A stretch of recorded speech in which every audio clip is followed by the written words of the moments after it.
We believe that settlements are illegitimate, and we have deep concerns about highly contentious planning and construction activities that the Israeli government is pursuing in East Jerusalem and the West Bank. Now, Ernest would not deny the sanctions are on the table. He added that none of this is affecting the U.S. support for Israel's defense. President Obama will neither confirm nor deny he is considering sanctions on Israel, at least officially. And even the hint of such has Israeli supporters enraged. However, with what is happening at the moment in the Middle East, Israel does indeed have a lot of explaining to do to a world community. He is founder of the Shiloh Israel Children's Fund, the former mayor of Shiloh, Israel, and also author of The Islamic Tsunami, Israel and America in the Age of Obama. Let's welcome back David Rubin. Mayor Rubin, thank you so much for joining us today.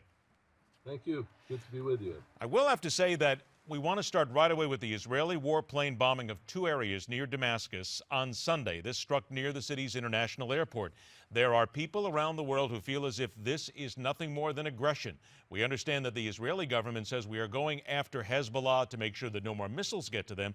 But how is the rest of the world supposed to keep Israel in its thoughts as a peaceful people when these seem to be acts of war?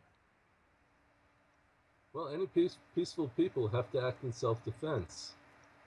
I'd like to remind your listeners, your viewers, that Israel is surrounded by countries that, and not just countries, but Islamic terrorist organizations that are seeking Israel's destruction.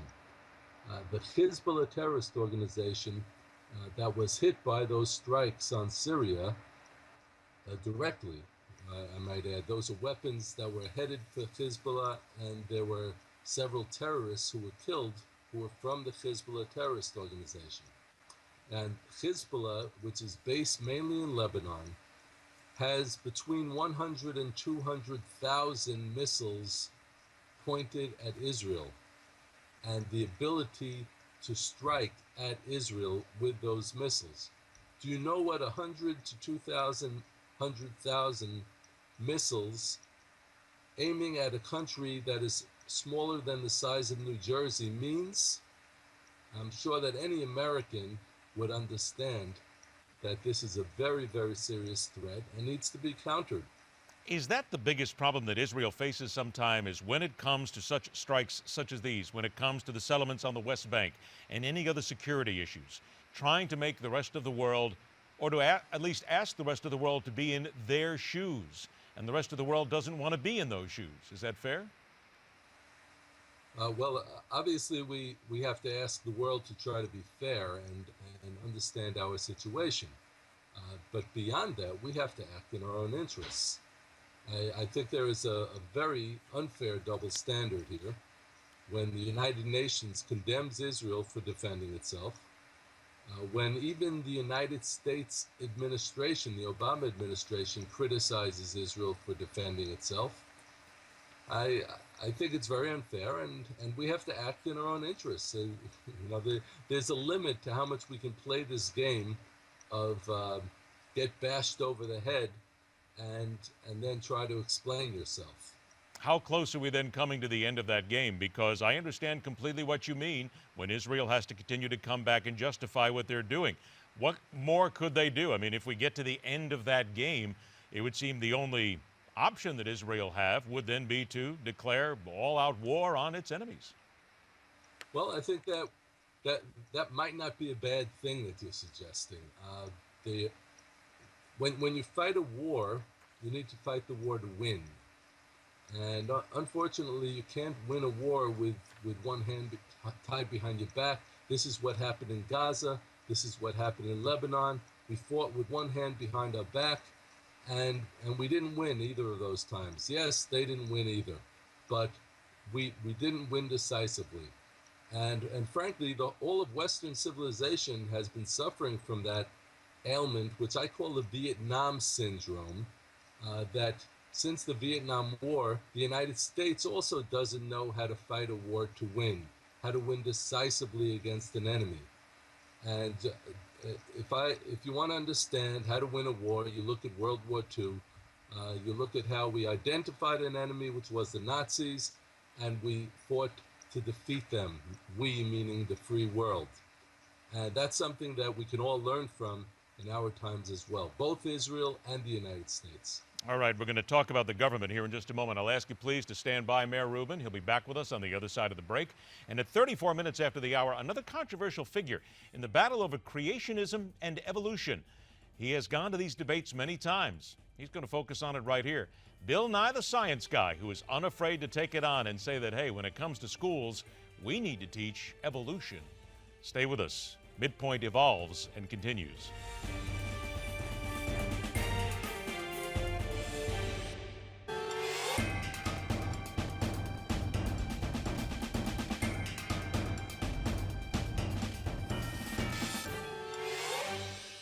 Let's welcome back the former mayor of Shiloh, Israel, and the author of the book, The Islamic Tsunami. Back in the MidPoint, David Rubin joins us. Mayor Rubin, let's get right to the point here when it comes down to what we had discussed in the last segment. Is it your belief that the people of Israel would be in favor of a first strike if it meant going after their enemies right now, line up the military, go for it, no matter what the international community believes or thinks? Well, in order to answer that question, I have to remind you why the State of Israel was reestablished. The State of Israel was reestablished because the Jewish people were defenseless around the world. The State of Israel was reestablished after hundreds of years of persecution and eventually a Holocaust, when 6 million Jews were killed. Now that we're back in Israel as a sovereign nation once again, we are determined, and we proclaim the slogan, never again, that never again will we be silent when the Jewish people are defenseless. And that's why the State of Israel was created. Now, we're a sovereign nation, and we're prepared to defend ourselves if we have to. Well, then let me just get to the point then. When it comes down to the international community, then it would be your belief, your opinion, that the people of Israel would back their government if they said, we are going to war right now in a first strike against any of the aggressors. Absolutely. Although in many cases, we wouldn't make an announcement, we would just go ahead and do it. And if you look at the history of Israel, of the State of Israel, where Iraq's nuclear reactor was attacked and destroyed, where Syria's nuclear reactor was attacked and destroyed, those nuclear reactors were being built to destroy Israel. And those nations stated it very clearly. We acted quickly, we acted decisively, and we were victorious. And in the Six-Day War as well, where we won the war in 6 days, and on the seventh day we rested, and we recaptured much of Israel's biblical heartland. Then let me ask, with regard to something that the Americans have said here, and again, I alluded to this earlier on, the possibility that President Obama may consider some sort of sanctions against Israel. What effect would that have on the people of Israel and their opinion towards the United States government? I guess my question would be, could it get any worse?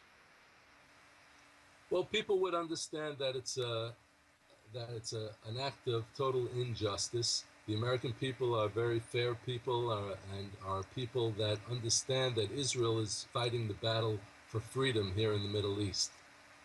I think Obama would be hurting Hillary Clinton more than anyone else by declaring sanctions against Israel. How so? Because people would understand that this is the president of the Democratic Party, and if he is declaring sanctions against America's only real ally in the Middle East, then he's going to be hurting his party.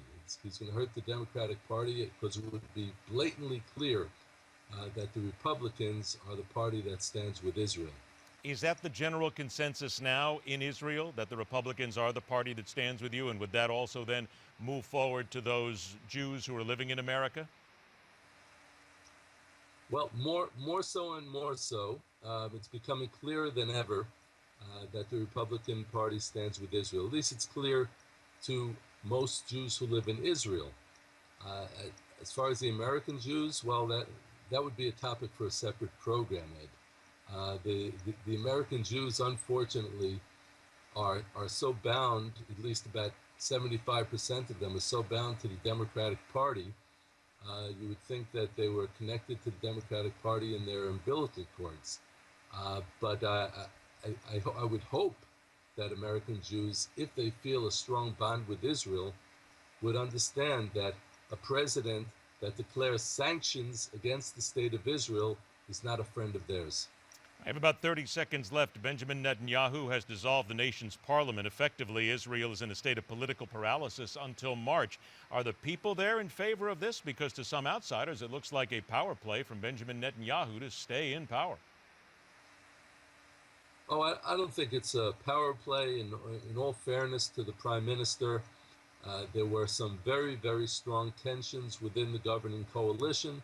There were two political parties that were pulling his coalition all the way to the left, and there were three political parties that were more right of center, and that was the real issue here.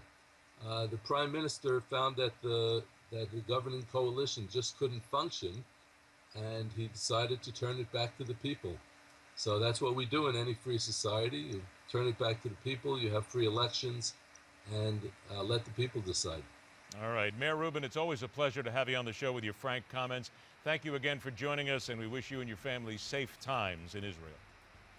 Thank you, Ed. Thank you for having me. Take care. Coming up, we're learning more about the report outlining what some lawmakers referred to as torture tactics used in interrogations following the 9/11 terror attacks. A former CIA analyst weighs in. And Bill Nye, the Science Guy, is later, right here on MidPoint.